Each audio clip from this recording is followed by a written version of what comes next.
Wigan dari SD Lauk Ranggunan, Kabupaten Karo. Nah, pada kali ini kita akan belajar tema 4, subtema 1, pembelajaran 1, yaitu sehat itu penting, peredaran darahku sehat, dengan muatan pembelajaran IPA, sistem peredaran darah manusia dan fungsinya, kemudian bahasa Indonesia, pengertian pantun. Nah, kali ini kita akan belajar tentang peredaran darah manusia dan fungsinya. Peredaran darah manusia, mengalirnya darah yang dipompakan oleh jantung ke seluruh tubuh kita disebut peredaran darah. Sistem peredaran darah manusia tersusun atas jantung, pembuluh darah, dan darah. Nah, sekarang kita akan membahas terlebih dahulu apa itu ataupun tentang jantung, ya. Jantung terletak di rongga dada kita sebelah kiri yang besarnya sebesar kepalan tangan pemiliknya, yang tersusun dari otot-otot yang sangat kuat yang disebut dengan miokardia. Jantung terdiri dari 4 ruang, yaitu serambi kiri, serambi kanan, bilik kiri, dan bilik kanan, ya.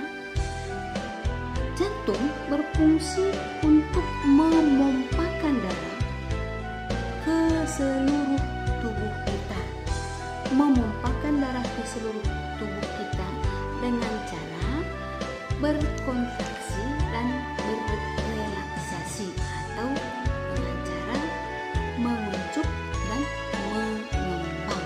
Itulah caranya memompakan darah ke seluruh tubuh kita.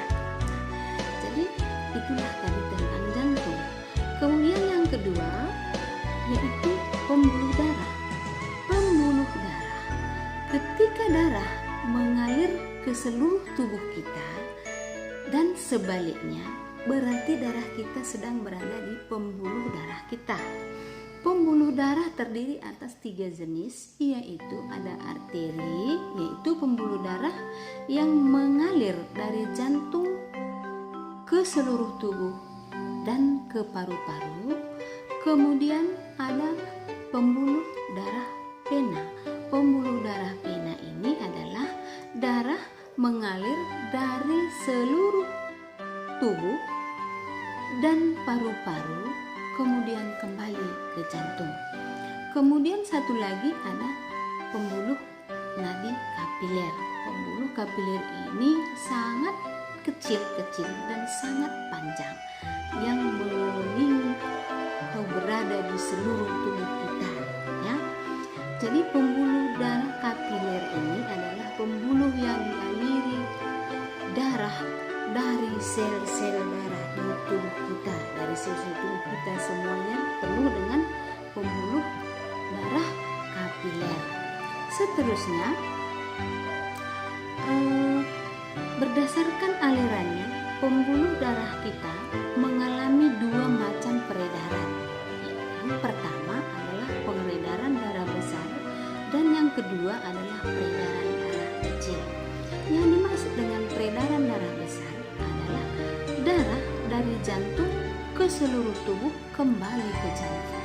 Dari jantung ke seluruh tubuh kembali ke jantung.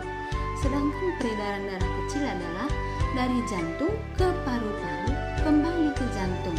Jadi daerah alirannya tidak ke seluruh tubuh kalau peredaran darah kecil, ya. Nah, selanjutnya darah.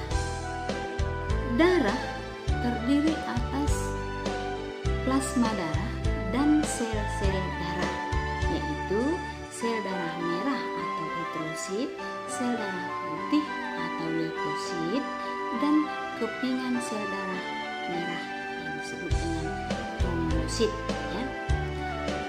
Semua atau masing-masing jenis darah kita ini berfungsi fungsi di dalam tubuh kita. Kalau dia sel darah merah, dia akan mengangkut oksigen dan sari-sari makanan ke seluruh tubuh kita. Sedangkan leukosit membunuh kuman yang masuk ke dalam tubuh kita. Dan kepingan darah itu adalah untuk menutup luka yang ada pada tubuh kita. Nah, jadi kita wajib bersyukur kepada Tuhan karena kita masih diberikan kesehatan di dalam peredaran darah kita, sehingga kita bisa sehat, berlari-lari dan melakukan aktivitas kita tanpa ada yang menghalangi, ya. Nah, jadi sekarang kita masuk ke materi yang kedua, yaitu pantun. Pantun adalah salah satu karya seni merangkai kata-kata yang digunakan untuk mengungkapkan isi hati. Salah satu karya seni merangkai kata untuk mengungkapkan isi hati, itulah yang disebut dengan pantun. Pantun termasuk puisi lama yang ciri-cirinya terdiri dari 4 baris dalam satu bait dan mempunyai sampiran dan isi. Yang dimaksud dengan sampiran itu bisa seolah-olah tidak ada maknanya, tetapi dalam baris ketiga dan keempat dia akan terlihat isi dan tujuan daripada pantun tersebut. Nah, jadi mudah kan? Karena kamu mulai dari kelas 3 sudah belajar tentang pantun. Tentu saja kamu tidak asing lagi bagi kamu tentang kata-kata membuat pantun, ya. Mungkin abang-abang dan kakak-kakak kamu juga sering kamu dengar membaca pantun atau membaca buku-buku yang berisi pantun. Jadi kamu bisa membuat salah satu contoh pantun. Bisa itu pantun jenaka atau pantun lucu, bisa juga pantun nasihat atau pantun pendidikan.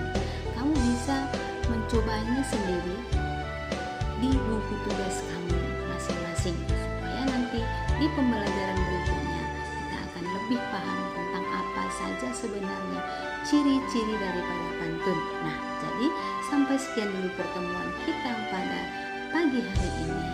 Semoga di pertemuan berikutnya kita masih diberikan kesehatan. Semoga pembelajaran kita kali ini bermanfaat bagi kita semua. Jangan lupa like, komen,